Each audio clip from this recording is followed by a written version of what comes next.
Welcome, everyone. This is the Red Hook Town Board meeting of Wednesday, January 25th, 2023. Would you be kind enough to join me in the Pledge of Allegiance, please?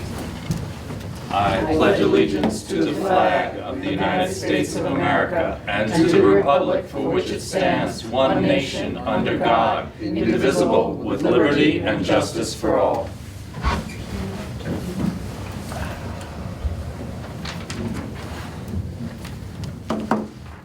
Good evening, folks. Thank you very much.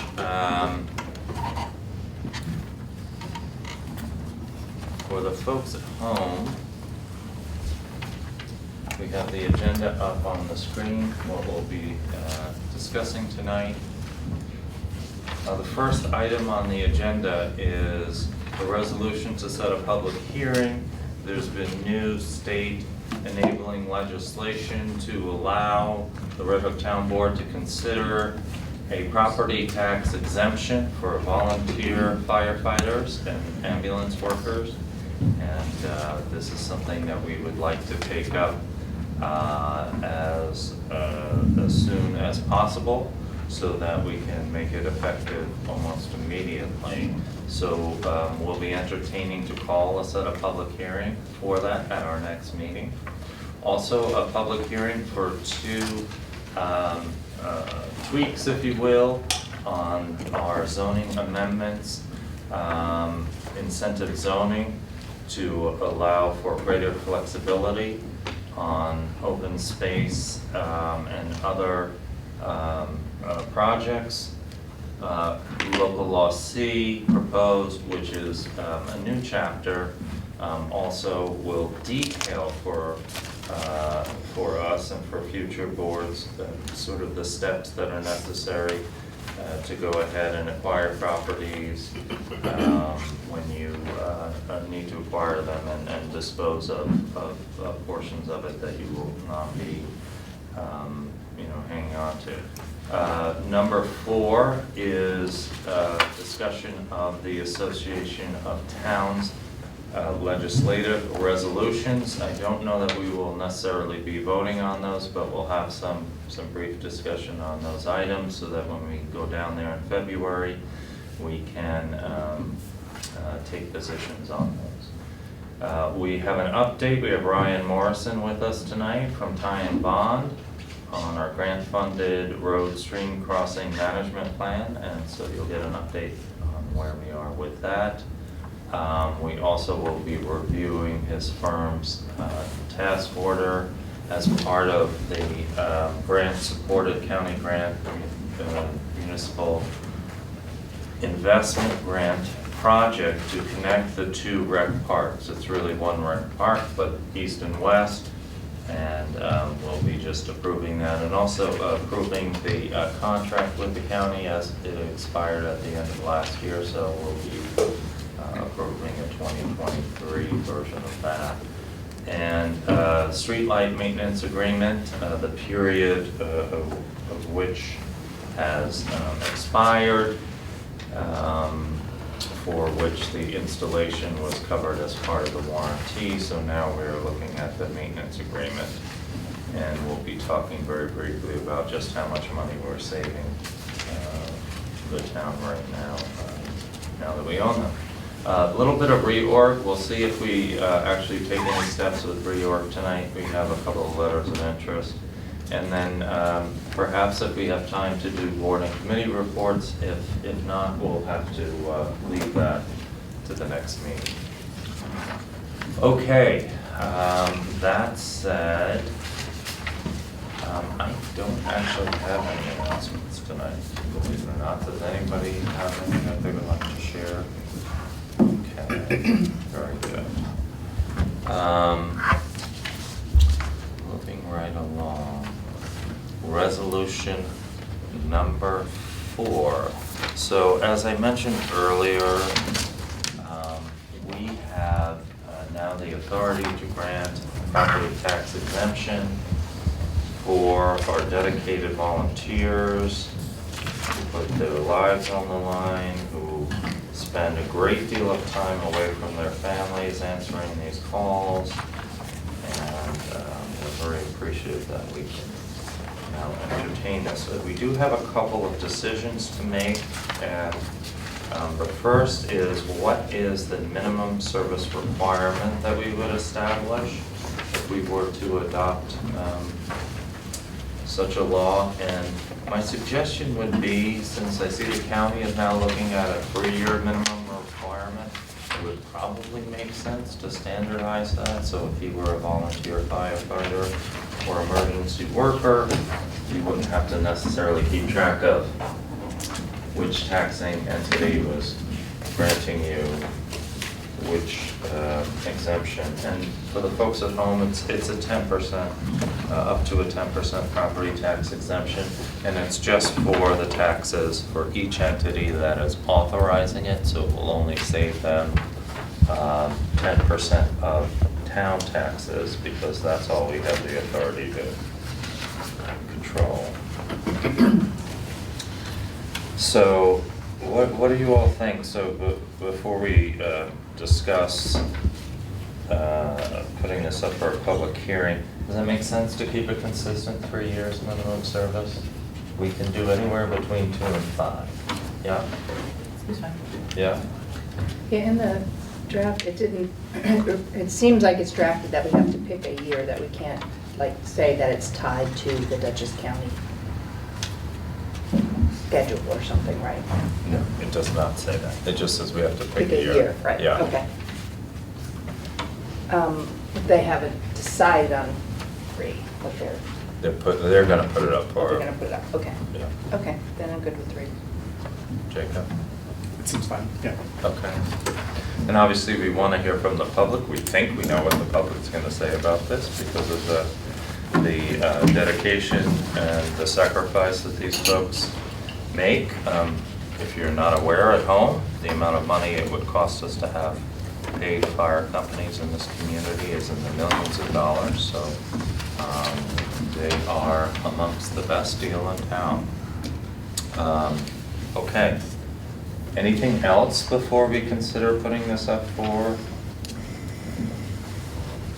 a public hearing? Okay, good. So why don't we do that? Resolution number 4.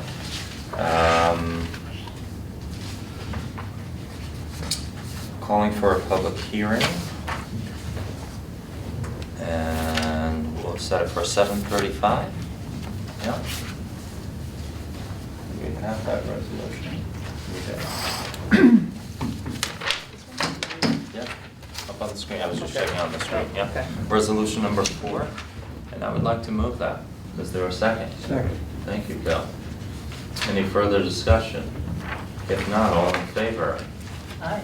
Aye. Aye. Aye. It's unanimous. 7:35 on February 14th. Thank you very much. Okay. Moving right along. Incentive zoning. So one of the many programs that we have in order to achieve our smart growth initiatives was the establishment of incentive zoning in town. So for example, for folks who know about the tradition development, developers who come in and develop in the areas that are designated for density can actually purchase additional density.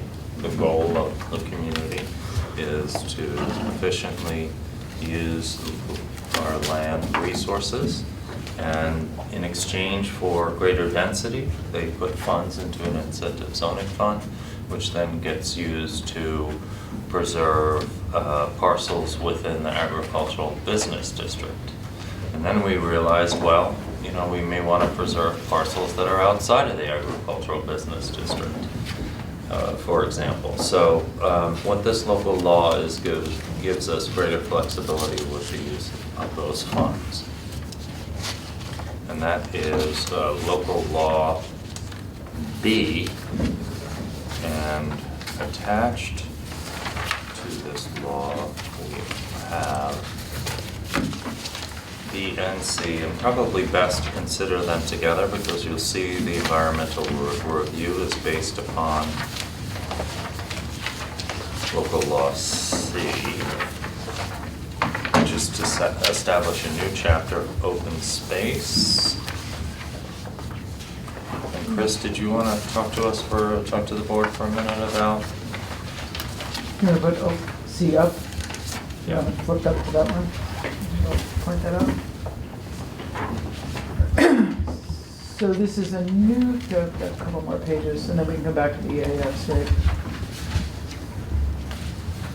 A little bit more.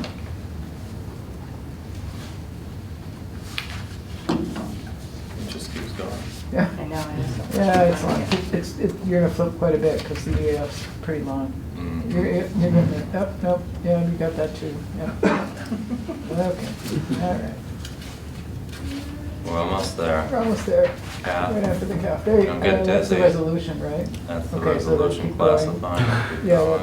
let's go and keep going. We'll go straight to the substance of the law first. There we go. There we go. Okay, so this is the law. It would create a new chapter on conservation of open space, which recognizes the state policy to provide for open space and conserve agricultural lands, and to that is designated by the state law as a public purpose for which public funds can be expended. And this establishes a procedure for purchasing interests or rights in real property after a public hearing is held on 10 days' notice. And then a resolution would need to include a finding that it would be beneficial for the town's purposes that all or a portion of the property be made subject to a conservation easement, that that's the best alternative for protection of the lands, and that the acquisition is in furtherance of the goals for the preservation of open space. And this is, the next section talks about being able to purchase property that is threatened by development to protect critical mass of farmland or open space. And so in those findings for acquisition, the town could include a determination that a portion of those property may be, for example, dedicated for park purposes, may be reconveyed, and if they were going to be reconveyed, what the planned time period would be for doing that. And the resolution of the town board would then have to be consistent with those findings. And a conveyance would be subject to permissive referendum, and I will say that that is, unless there's another provision of law that would say that it was not because of the purpose for which it was dedicated. There are certain purposes in law where it's not subject to permissive referendum, but in general, that would be the rule. So this just sets forth those procedures so that we have an understanding of how that would work. Okay, very good. A good example would be, years ago, we bought the property, the Rec Park West. We had the opportunity, the owners were interested in selling the property. We had the opportunity to wait, have it subdivided, just by the portion that we had wanted for recreational uses, for example. But you don't always get that time. Sometimes a property is being sold and you don't have the time to do all that, survey and subdivision and so on and so forth. Okay. Should I go back to the EAF maybe? Shall we? Let's do that. Pick a page. So, go to if you could go to the beginning of the EAF, I think we'll hit the substance and then we can go to the resolution. So that works for you? That works. All right, so part one. Part one. The beginning of part Almost one. there. Don't get dizzy if you're There we watching. go. Okay. So this is prepared for us by our planner, Ted Fink, and he has recommended that you consider this to be a type 1 action because it's in the nature of a planning document, because it's generic in nature in terms of how it deals with the procedures for open space acquisition and the changes to the incentive zoning law that we currently have. So it covers both of those law changes in this EAF, and Ted's documents would recommend that you consider this a type 1, and that the town board is the only, is appropriately lead agency because it's really the only involved agency. There are other interested agencies, such as the planning board, that will be providing feedback on the LWRP and the zoning law amendments. and they'll also be referred to the county. So just describes that, and then because it's not project-specific, then that's pretty much it for the EAF.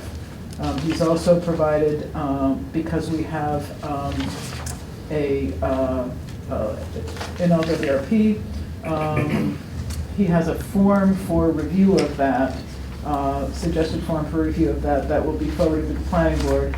And then you have a coastal assessment form, which again has been prepared to identify whether or not there are any particular areas of concern. But again, this is for both of those projects, or both of those potential local laws.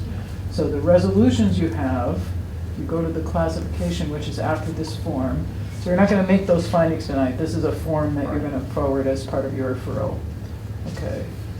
Coastal assessment. Coastal assessment, right. On So to here's the resolution. So this is the resolution, I'm sorry, this is for C. Do you want to do B first? I took you to C. Yeah, let's, Should have gone to B first. let's do D. Okay. That would be resolution number I'll 5. keep them in order. So Deanna doesn't go bananas. That's 5? That's 5. Okay. Classifying the action and establishing a date for the public hearing, which would be February 14th at, say, 7:45. To amend the zoning law, chapter 143 of the town code of the town of Red Hook regarding incentive zoning, and I think that's been described to you. And you have 2 blanks in here that identify the action, and as I said, that every type of review, he's recommending that you identify that as a type 1 action. So those 2 blanks would have to be filled in with type 1. I think we shall do that. Yeah. Do we all agree? Type 1? Yeah. Very good. 7:45. And so this resolution would authorize the execution of the EAF and that determination that it's a type 1, scheduling the public hearing for the local law, and referring that to the planning board for their recommendations as to the zoning law and for their recommendations regarding consistency, referring to the Department of Planning and Development of the county, and sending notice to adjacent municipalities. There we go. Who would like to move resolution number 5? So move. Thank you, Christine. Is there a second? Second. Further discussion? All in favor? Aye. Aye. Very good, okay. Shall we move on to Number 6. 6?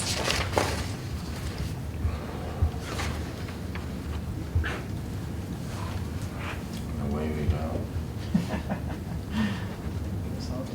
Yeah, it would be nice if it was chapter. There we go. Okay. Same here as well. So move. Robert, I wasn't sure if there's a typo in this, in the very first whereas clause, it says to enact a new 58, is it supposed to be chapter? It should be chapter 58. It should be thank chapter, you. yeah. Yes, let's fix that. And also, as with the other one, we need to fill in type 1 in both Yeah. of those blanks. And Yeah. you need to set a date certain and time certain for the hearing. So you said 7:45 for the other one? For the last one, for the second one, and then for the third one, why don't we make this 7:50, because they really almost should be concurrent, frankly. Okay. Thank you. Okay, who would like to move resolution number 6? So moved. Thank you, Christine. And who, Julia, would like to second it? Second. Okay. Any further discussion? If not, all in favor, Bill? Aye. Jacob? Aye. And myself, thank you very much. Okay, moving right along. For the folks at home, you know that we work cooperatively, in all senses of the word, by the way, with fellow municipalities on many programs.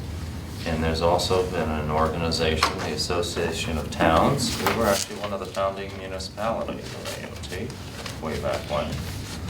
And we try to use our collective thinking and influence on Albany to try to improve life for our residents and to make it so that we can even more effectively, we'd like to think, represent you. Each year, AOT takes a platform and issues resolutions, this year 11 of them, trying to lobby Albany to move along these ideas that they think will benefit communities. The first one is to preserve and support home rule, and there has been some suggestion that some of the new initiatives coming out of Albany might infringe upon home rule. And so this is a fairly generic resolution, but it reinforces the concept.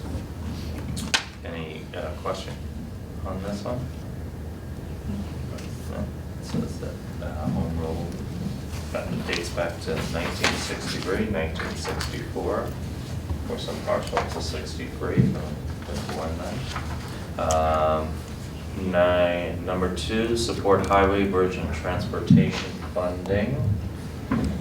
Okay, basically what it says, I'll try to distill it for you, is that local governments are responsible for 85% of New York's roads and bridges, the repair and maintenance of which are funded by real property taxes and state and federal funding. And in fairness, I will say a lot of road maintenance funds come from the state. I will tell you, when I first started as a supervisor, there was no local contribution towards road improvement. We continue to work to increase that each year. But certainly with bridges, we rely on grants to a large degree. And what this is calling for is additional funding. And so, any questions here? Okay, basically AOT and the Town Highway Superintendents Association believe that local governments should be receiving an additional $1.3 billion to adequately maintain the infrastructure. So I don't think we have any issues with that, right? Local Revenue Sharing Program funding, AIM. Again, AIM has not really increased over the many years that we've been receiving it. Inflation has increased by 38.4%. They note in their resolution, so there's calling for increase in AIM funding to local municipalities. Any questions there, folks? No. Okay. Here's an easy one. Reform inequities in the real property tax cap formula. Okay, so the tax cap, which many of us were not a big fan of because it didn't necessarily solve the underlying problem, which is many people can't afford their taxes what they are now, which is why we've worked so hard over the years to keep taxes flat or lower them. The cap to some municipalities, however, is not lenient enough, and they're asking that the cap be modified for some infrastructure improvements, so that if they can increase about the 2% or whatever the annual proposed increase would be. How do we feel about that one? We want to think about that one a little more? No? You're okay with that? It's got that pretty clearly. Huh? It's responsible in here, what else we have. Okay. All right, resolution number 5, support affordable housing while preserving local authority. And this is what I think I mentioned, going back to home rule. The governor has announced sort of a initiative to see increased housing construction, and in particular affordable housing in communities. And so there's some discussion about mandated affordable housing units, and or what we've heard at least is mandating growth in communities, because there are communities that are anti-growth. We don't seem to have that problem here because we've got very good smart growth policies in place, and we are seeing growth while not sacrificing our rural nature.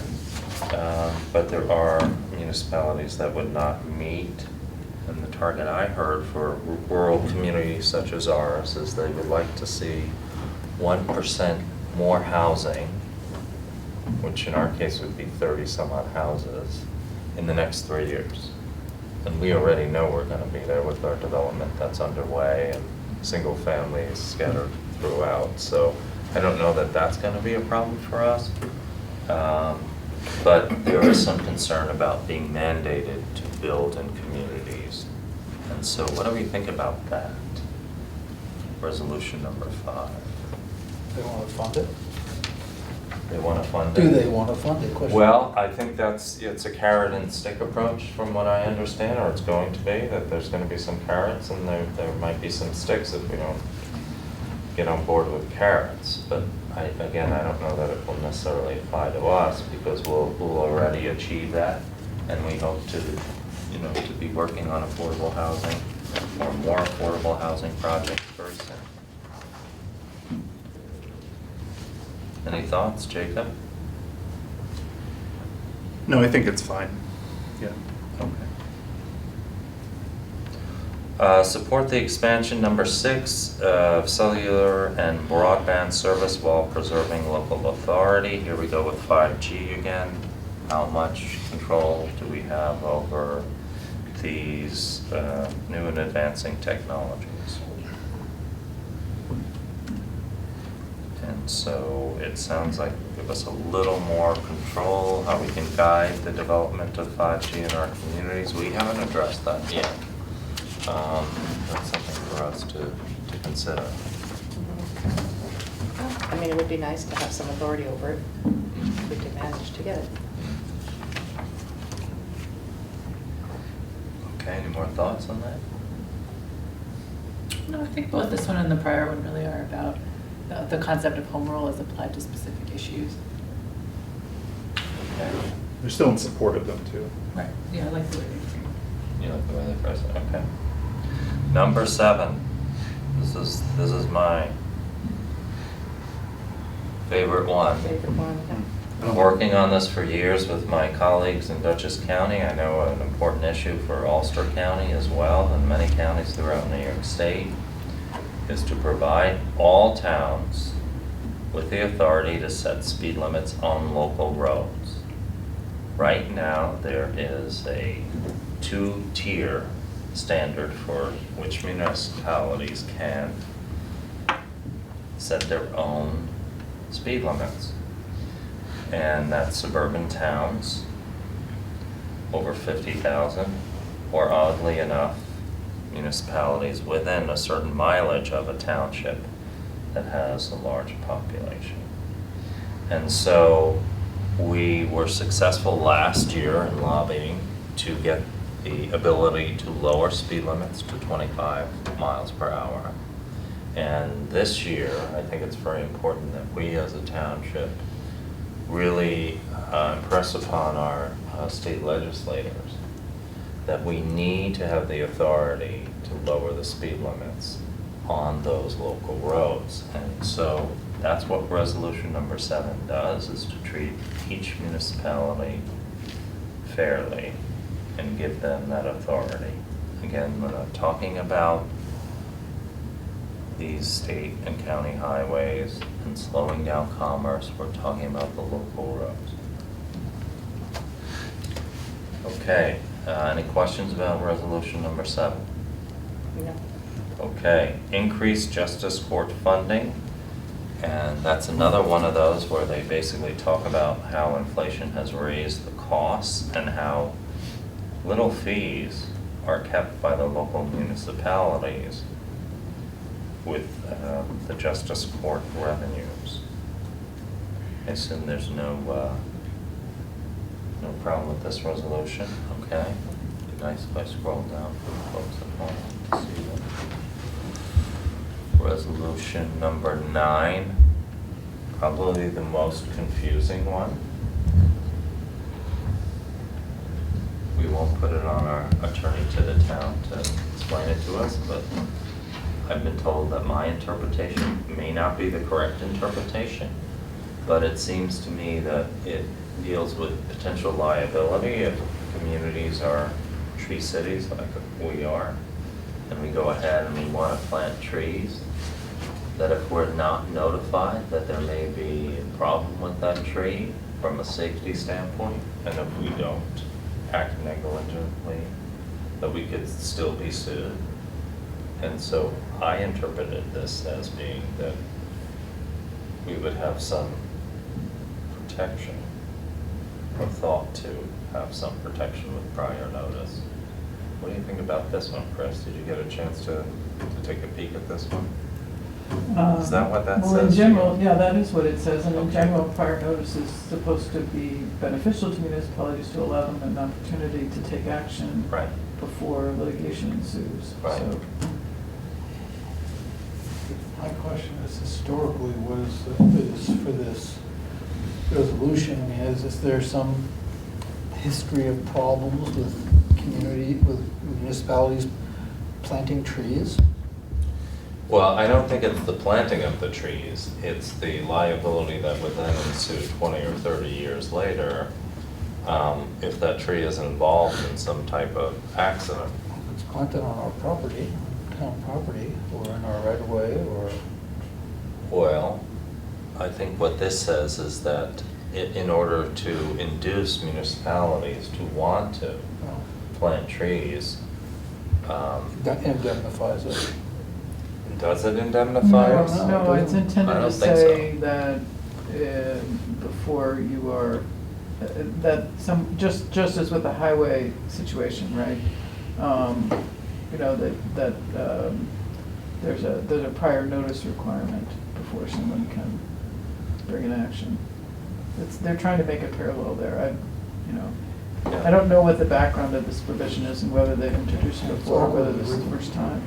It's Yes, I awkward. mean, It's awkward. Sounds like there's a good story behind this one. I guess I interpreted it to be intended to, not incentivize, but sort of to remove a chilling factor in the planting of Sure, trees, sure. right? Like, Sure, that's how I sure. interpreted it, is Yeah, that yeah, yeah. it would make it easier for municipalities to plant more trees without They didn't make concern. it- They didn't make it clear. No, Sure, it sure. was, it was a strange one. Well, I mean, I do think that's what they're intending to do, and obviously there would be no reason for us to oppose something that asks for notice before we get sued.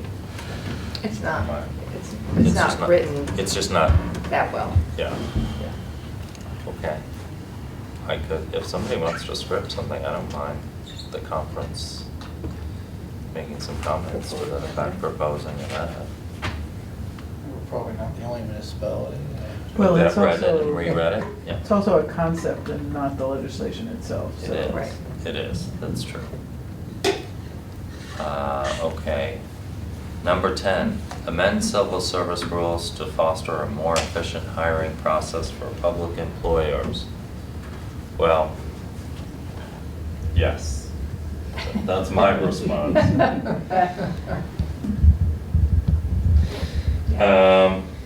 Said, I don't have a problem with it, it sounded good.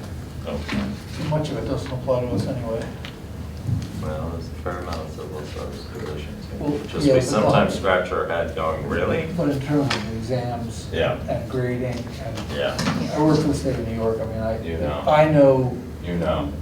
with great pain, do I know, but I don't see, we don't have any positions for which we have a civil service exam every 5 years, and then you get on the list, and you can only pick the top 3.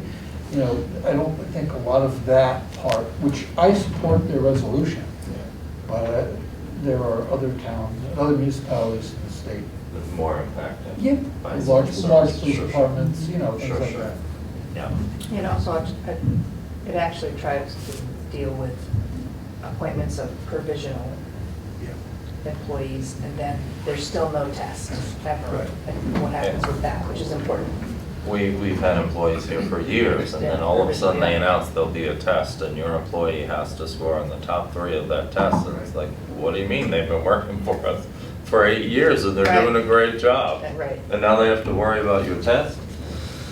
Yeah. Yeah, so it addresses that, which is good too. Okay, and resolution number 11, amend prevailing wage regulations. Okay, another great concept, taken too far perhaps. I remember we were looking for somebody, we were doing the sidewalk, contractor was looking for somebody to be a flagger.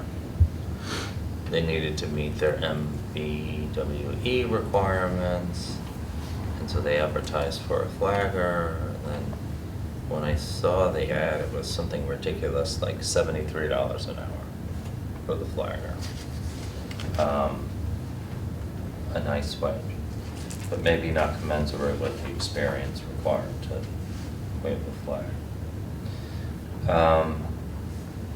So prevailing wage regulations, you know, the threshold has been in place, $35,000 for public works projects. I mean, you can't do hardly anything for $35 anymore, $35,000 anymore. It might as well be $35. Maybe that was a slip on purpose.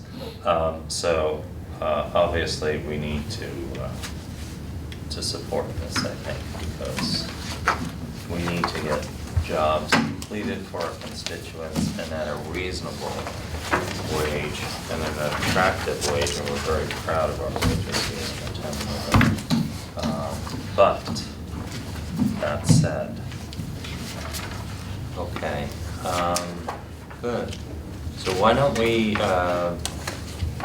let's take these up again at our next meeting, and just, we'll do this by default. It sounds like we're gonna be supporting these. Were there any we wanted to come back to? You wanna do that? Keep it up? Well, considering that, as Chris rightfully pointed out, that Yeah. item 9 is really for concept. Yeah. So it's not, Yeah. you know, the specific implementation language. Yeah. I'd be okay with supporting it. Oh, okay, So, good. so Shall we- I'd be okay with, if we, what do we have to do? Pass a resolution of support Yes, for these? yes, a motion to support the What do you think, Bill? legislative. Because it's a concept as opposed to, Yeah, I mean, I wish they would make that clear. You know, I don't like voting for things that are so awkwardly written that you're not exactly sure what they mean.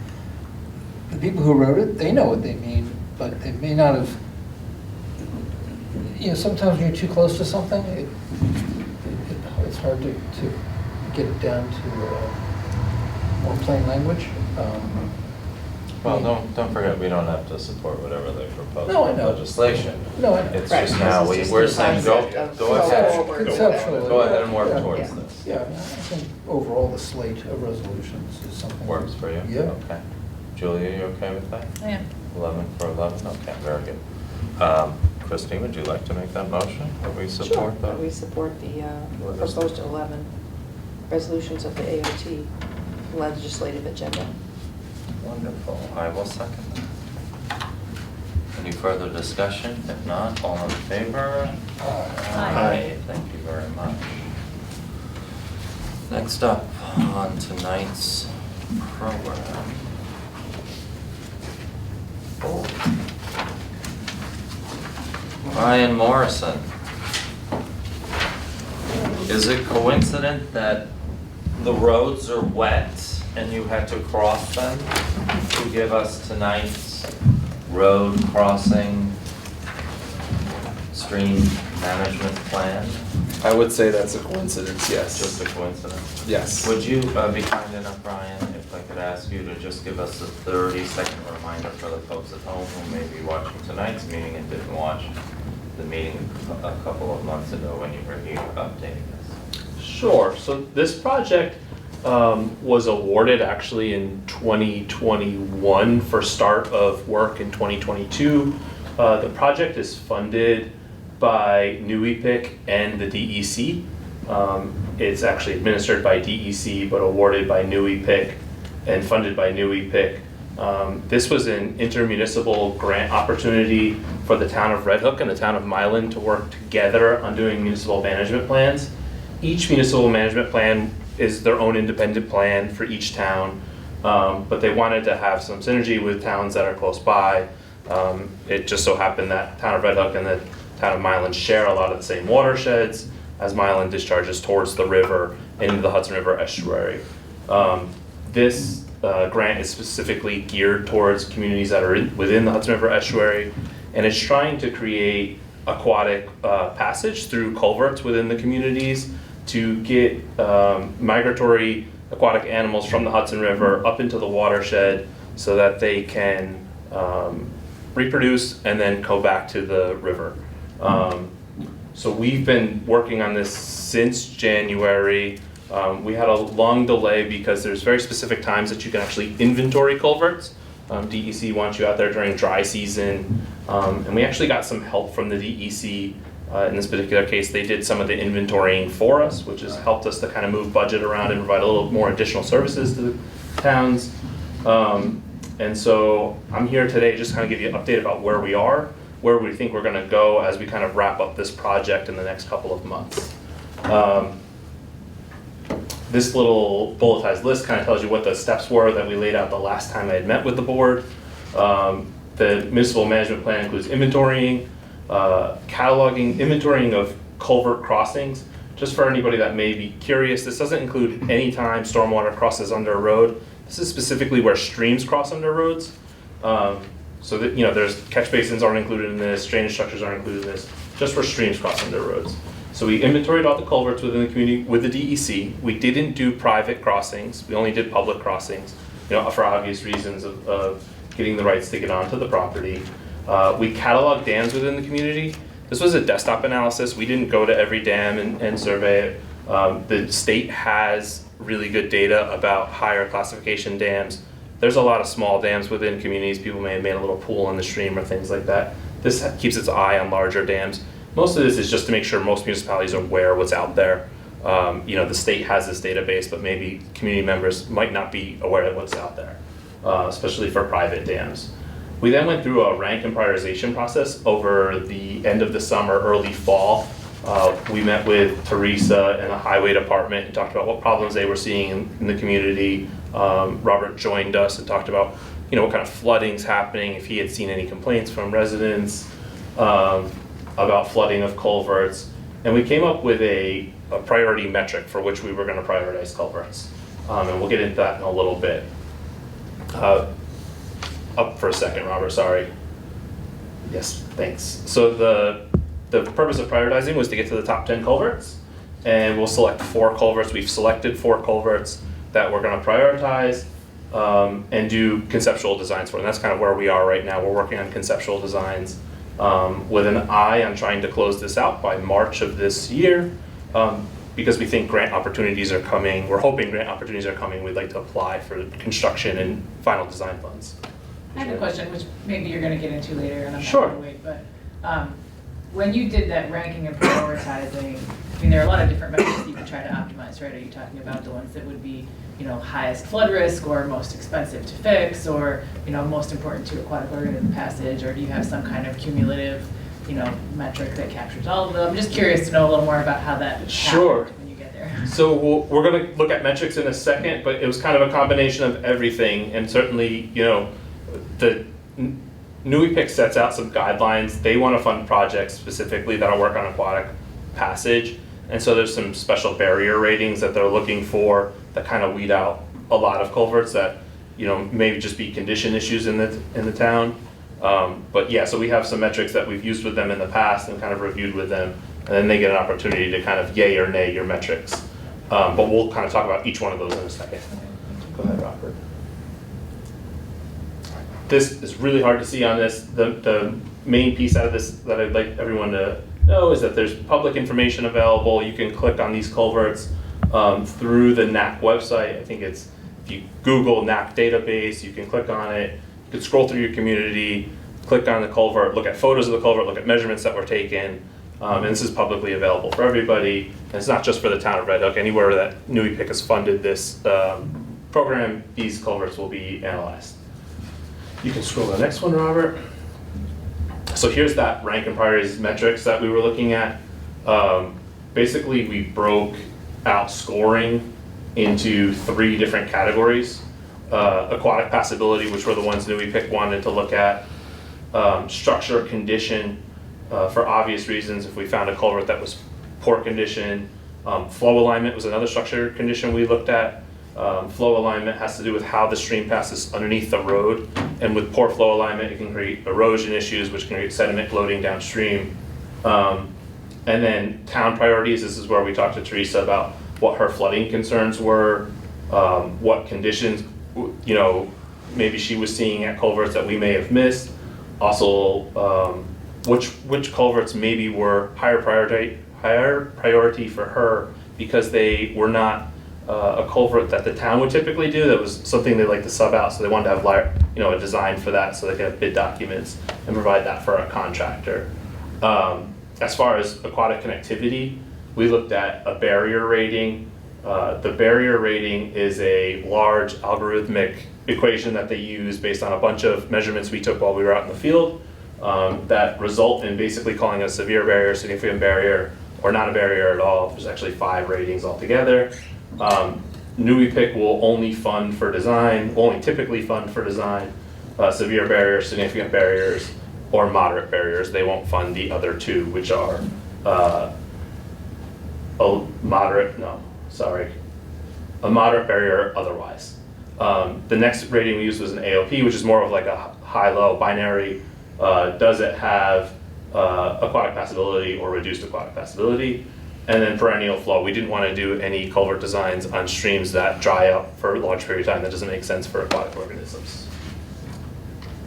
Julie, did you have any more questions about that now that we've gone through it? Felt like you might have had a question, something you want us to look at? No, not necessarily look at it. I'm just wanting to understand it. So, I mean, it sounds to me like at some point in this process, maybe between the prioritizing and the design, you're slanting toward ones that would be eligible for the NUIPIC funding. Correct. Okay. In this process, we've also identified other culverts that may have condition issues, and we've been working with the town to identify other grant opportunities for other culverts. Yeah. So just because maybe it didn't make it to the priority here, doesn't mean it's not a priority for the community, but we're really trying to work for what would be future grant funding for NUIPIC. That makes sense. Okay. Okay. Thanks. That big table that Robert scrolled through, I provided to Robert. I'm not sure the board members ever got a chance to look at that. But it is a lot of metrics about basically how we synthesize those metric data into a final score so we could rank them in order. And then I was just gonna go through the top 4 culverts that we got to. We've got 2 on Willits Drive. The west and east thing, don't let that get you confused because it depends on what map you look where west is and where east is. But on Willits Drive Loop Road, there's 2 culverts that are back to back.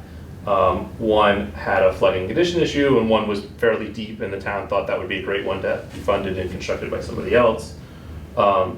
We have Sangstack Lane, which has a flooding condition. Teresa's witnessed a couple of times and she'd like to see a larger culvert, or see if, at least a study done to make sure that, you know, if we upsize the culvert gets sized correctly. And then Fairley Lane, some of you may be here long enough to know we've done this study once before. The funding source was a little bit different, and most importantly, the inventory was different, and that's why we had to do it again for Red Hook. So when we originally did the inventory in 2015, they had a different protocol at that time. And so since then, you know, based on feedback they've gained from other communities, they updated the inventory protocol. And unfortunately for funding purposes, they needed the new inventory protocol completed on all these culverts to reopen you back up for the grant opportunities. And so we had looked at Fairley Lane back in that 2015 study. It had also ranked high at that time. And we know from modeling previously that it has a flooding issue there. So that's why that one scored pretty well. There was a culvert on Kid Lane, for those of you that have seen the table, that was number 3. It ranked very high, but in reality, when you went out and looked at it, it's really mostly a drainage culvert. Didn't really require any design on our part, and didn't seem to make sense with what we were trying to do here. So we skipped that one. Just some basic information on each one. Willits Drive, this was the number 1 ranked culvert based on barrier. You're going to see that large outlet drop in the bottom photo there. That obviously creates a barrier for aquatic passability. This is one that Teresa identified as a high priority. Even though it was in okay condition, it's given her some problems in the past. It has a fairly large drainage area of 141 acres. So for an 18-inch pipe, that on an eyeball, that appears to be undersized.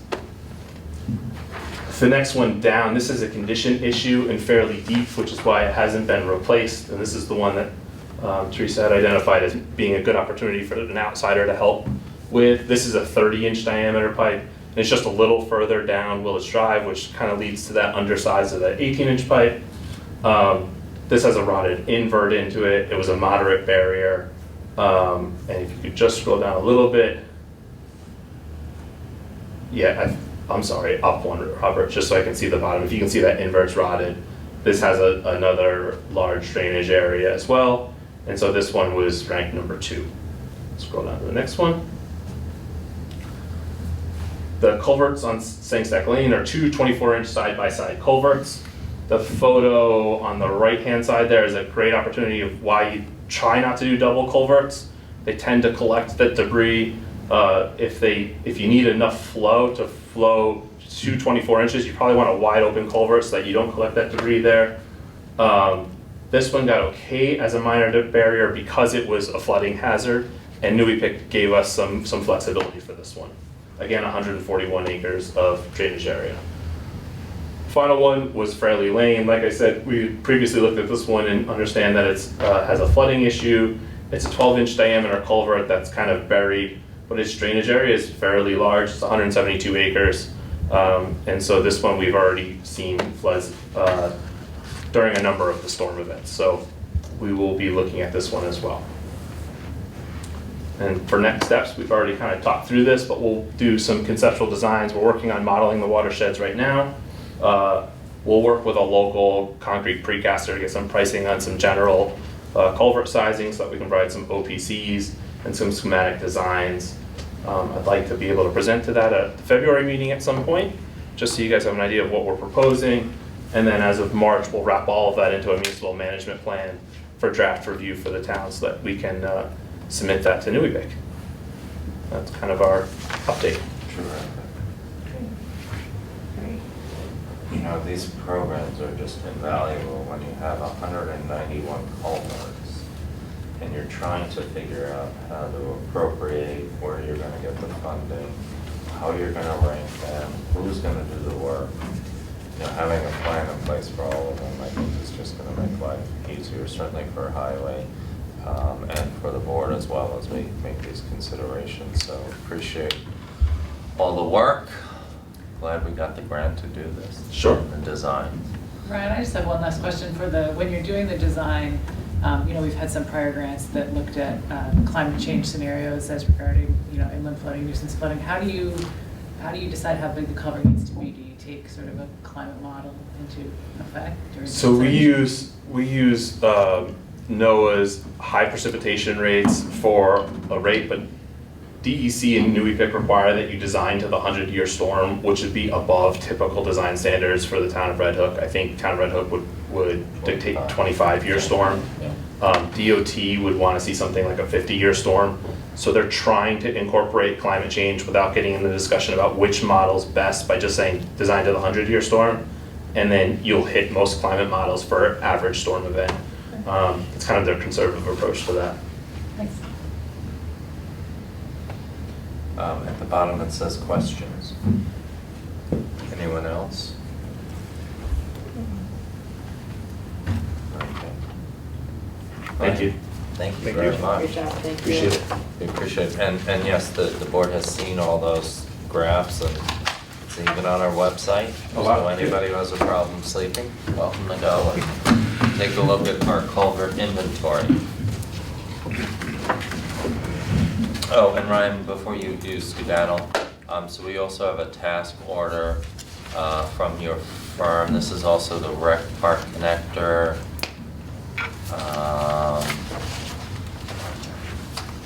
This is for included in the project fund amount that was proposed in the grant application from last year. And by the way, I gave you a copy of the contract. Contract expired at the end of last year. It was a very short term. So you have a new contract which we need to approve tonight as well with the county. An updated one rather. So your proposal, your firm will, you wanna walk us through this? Sure. On the rec park connector, for the folks at home, we're trying to connect the parking lots between Rec Park West and Rec Park East. We received a grant from the county for a portion of that project. Yeah, so the grant that they received was, or the town received was the 2022 mid-grant. It was for $100,000. At the time we had applied for the grant, we had estimated the project construction cost around $252,000. This would be an asphalt path adjacent to the existing roadway from Rec Park East to Rec Park West, and include a connector in Rec Park West to get people through the grass field. When we submitted it, the grant total was $252,000. At the time, we had estimated the project construction was $210,000, and soft costs were gonna be like $41,000. Since then, we got a survey, and we have the completed survey already from Crawford & Associates. That survey was $4,800, or around $5,000.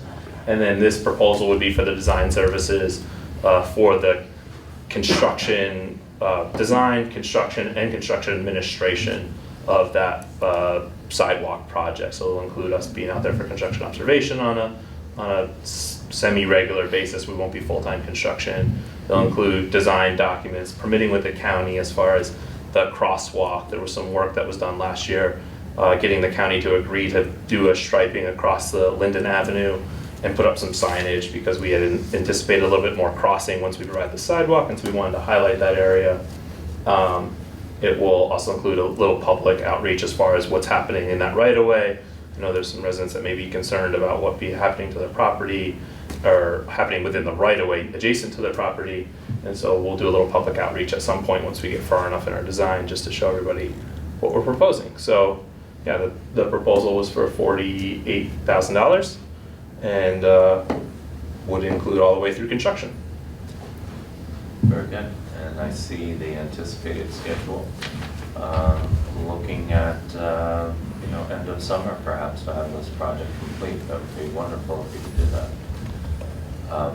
For the folks at home, we're trying safely to get people from one side of our recreation facilities to the other, and this is part of a larger project, getting a safe crossing and working with the county. Okay, any questions about that, folks? All right, shall we, do we have a resolution for that? I think we can do that by motion, okay? Also, would you include the motion to not only approve the task order, but the updated contract agreement with the county, please? And I so move. Is there a second? Thank you, Christine. All in favor? Aye. Aye. 5 ayes have it. Okay, we have a couple of emails. Thanks, Ryan. Thanks. Thank you, Ryan. I apologize. Well, great Left job standing on both. Thank you. Appreciate And it. you'll go around and you'll survey where there's ponding and flooding for us now. We'll make the whole round, the whole town. You will, good, thank you. Thanks, Robert. All right, have a good night. Some letters of interest, we haven't heard from planning board, but someone's interested in joining the planning board, that's wonderful. And Greenway and Trails, we want to check in with Lisa Whalen and see if that's something we'd like to do. Yes. Right, and did we need extra members on that Well, committee? they have one more opening, and I can double check, because she did send me confirmation, and Lisa, She did. yeah. Okay. And so I believe there is, when I looked at the most recent Reorg reorg list. that came Okay. out, but there was still one One opening, Okay, one vacancy. okay. Sure, if we could do that tonight. And I believe at the last meeting, even though we discussed it, we didn't actually vote on it, was for Hank and Jerry, the water board. Yeah, that's it. We need to reiterate. Yeah, there was To some vote. question There were two about other whether or not members, we so There was had, no vote there was no vote on Hank. Yeah. on Yeah, Hank well, as why don't chair we and do Jerry that? as vice chair. Yeah. Phil, so- Hank, and Avon. Yeah, we haven't heard As back from members. Evelyn or Phil yet. From Avalon? Well, Phil, we know, we just appointed. But that's right, so he's. We just appointed. It was just Avalon. So, I'd like to make a motion that we appoint Hank Paris as the chair of the water board, and we have Jerry as the vice chair, is that right? Yes. Okay. Would you like to second that? I will second that. Thank you, sir. Any further discussion? This is for a one-year term ending in 2023. All in favor? Aye. Thank you very much. Christine, while we were doing that, did you get your confirmation? I did. You did, Yeah, okay. so- What would you like to So I would like move? to make a motion to appoint Linda Gasper to the Trails Committee to the remaining vacant spot on the Okay. committee. And that is for a term ending in, 2024. 2024, I think, right? Yes. yeah, 2024. that's what I thought. Very good. And I will second your motion. Any further discussion? All in favor? Aye. Thank you, Linda. Thank you to all our volunteers. If you are interested in volunteering for one of our committees, please go on the town website. Excuse me, there is still no vote for Phil and Hank Oh, as we did- members of the water Oh, board? as members, okay. I only heard the chair The and chair. Jerry as the vice chair. Hank's expired as of 2022. Yes. Okay, 5-year term. So 2024 is 2-year. Was it 2 years? It's 2-year. So I'd so move that we appoint Hank Paris for a term ending in 2024. And Second who was the other one? Phil McDougal. I thought we just that. I thought we appointed. We just appointed. There was no Phil. vote. Oh. You guys are- Sorry, we're reiterating. We were going so Appointing fast. people, Yeah. This happened at the Okay. last one too. And so Phil that's- McDougal, Yeah, for a 2024. period, it feels on the same schedule. They're all on- yeah. Ending on 2024, well, they Yes. should be staggered. We should take care of that in our next reorg. I so move. Okay. All in favor? Aye. Thank you very much. Thanks. Okay, now we have to get on to the important stuff. Are we gonna talk about stray dogs or not? Well, we What do we can. think? It's 8:40? I think, let's do it. What's the street light? Yeah, did we, there's the Oh. streetlight. Skip the street light. Sorry, I skipped the streetlights, yeah, because the packet Talk about is the dogs. slightly different.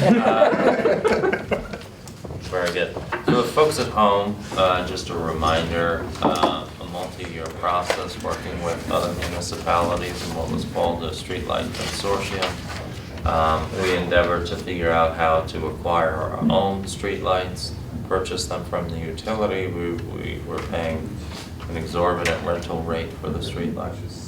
And so we achieved that working with the New York Power Authority, who even financed a portion of the acquisition. We are paying our utility bills, I can tell you, are about 30 to 40% of what they were now that we own them, the streetlights.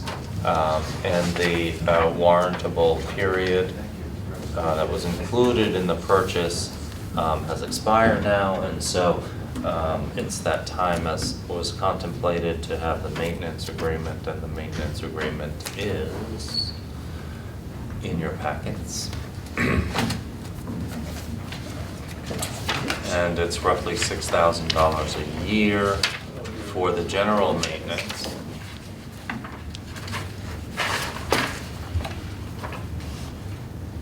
You have that, yeah? Yep. The one for Okay. Power Authority, right? Yeah, New York Power Authority for the general maintenance, and then there's the unusual maintenance. What is that? That's when a car hits the utility pole, for example, and damages the equipment on top of that. And of course, in theory, we can then go after that insurance representing that driver for reimbursement of that.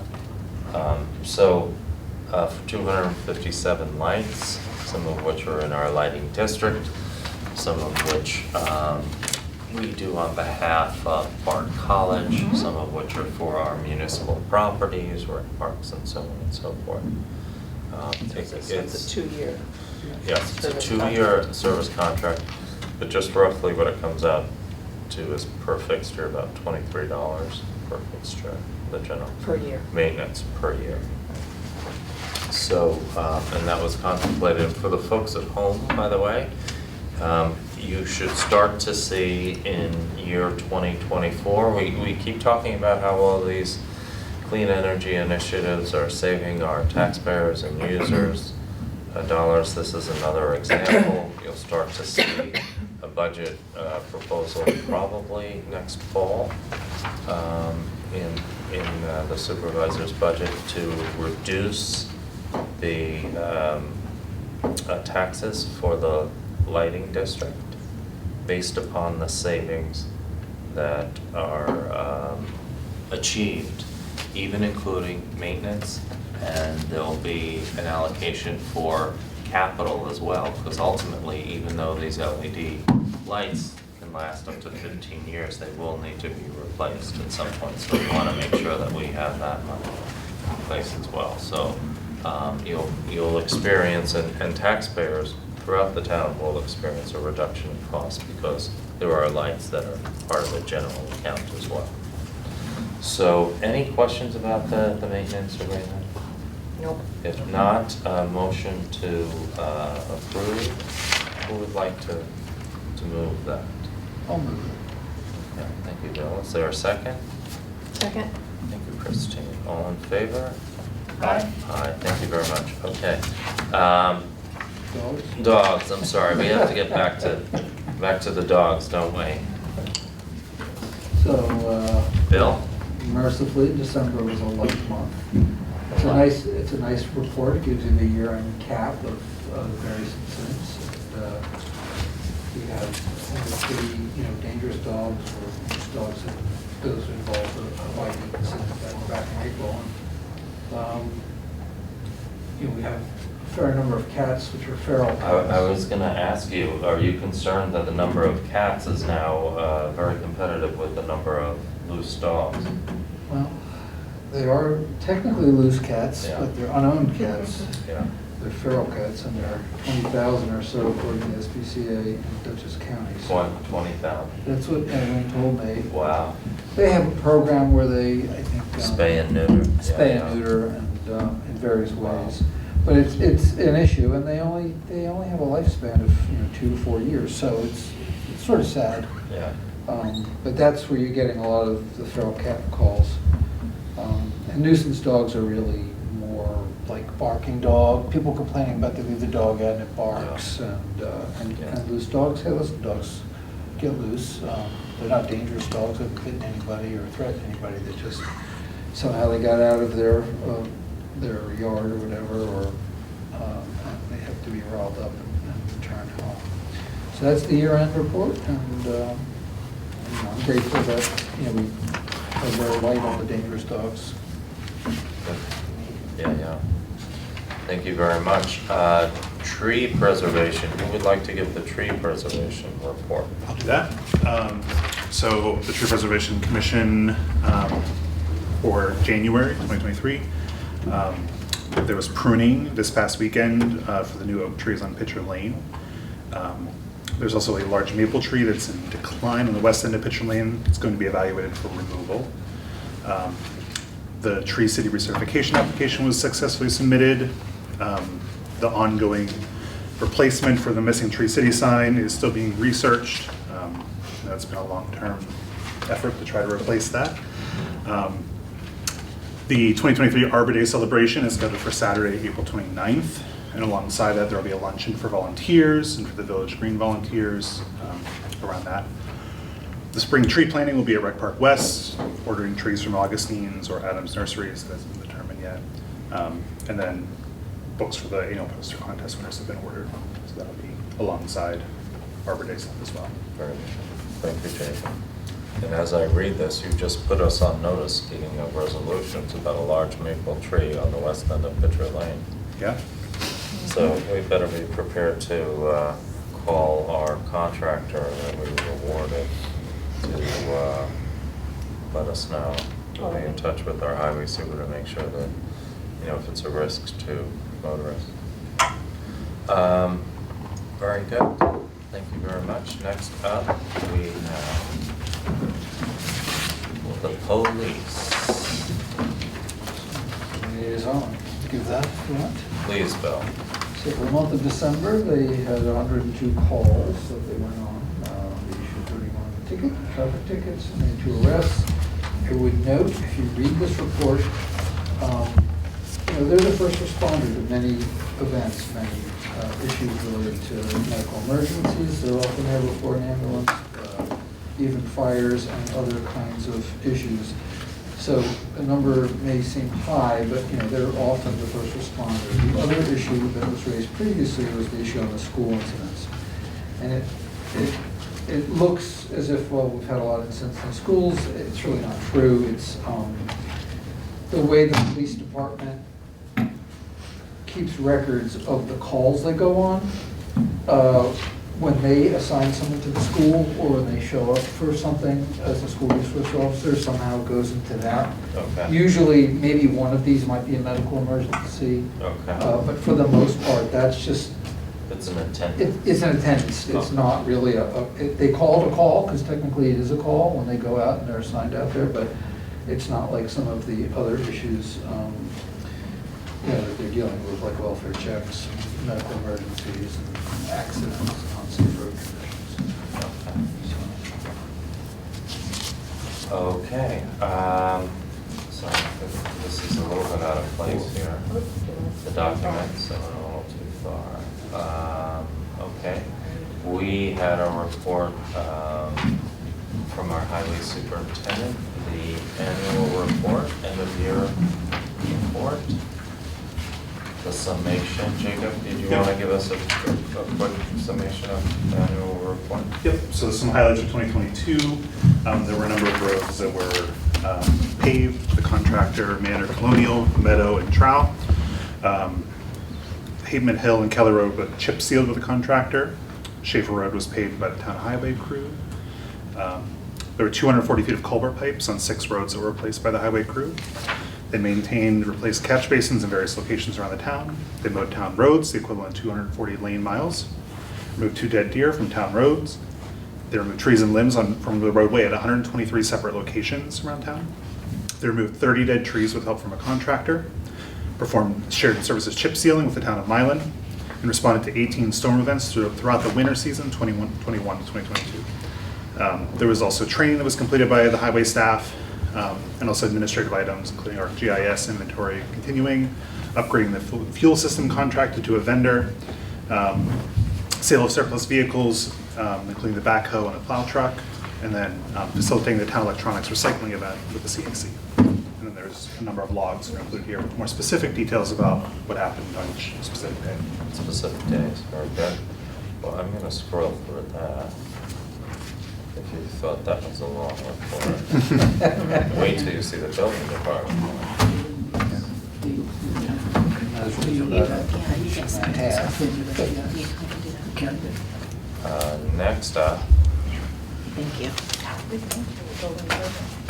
well, that's the year. It's a year. Oh, it's I mean, All right, well, this just says January 1st to January 3rd, 2020. Different years. Okay. But Yeah. this is the whole Yeah, annual right.